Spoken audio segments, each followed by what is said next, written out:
ট্রাইব্যুনালে ঝুলে 27 লক্ষের ভবিষ্যৎ, প্রতিবাদে পথে নওশাদ সিদ্দিকী।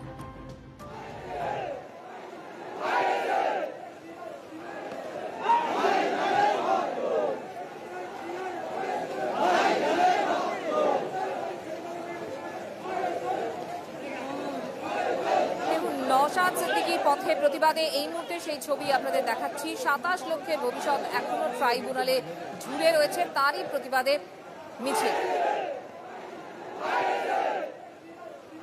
কবে নিষ্পত্তি, 27 লক্ষের ভবিষ্যৎ কি, এই প্রশ্নগুলোকে সামনে রেখেই নওশাদ সিদ্দিকী আইএসএফ বিধায়ক, তিনি এই মুহূর্তে পথে প্রতিবাদে।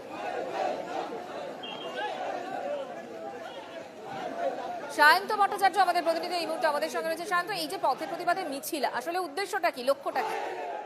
দেখো, যেটা আজকে ভাঙড়ের বিধায়ক নওশাদ সিদ্দিকী যেটা জানালেন যে 27 লক্ষ নাম এখনো বাদ হয়ে রয়েছে এবং সেই নাম তোলার জন্যই তিনি ইলেকশন কমিশনের অফিসে যাচ্ছেন।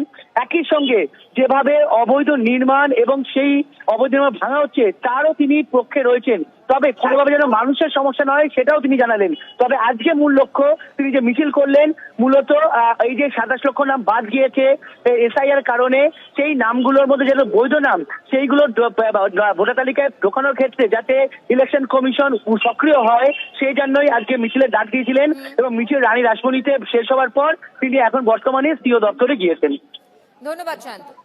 ভোটারের নাম বাতিল রেখে নির্বাচন হলো।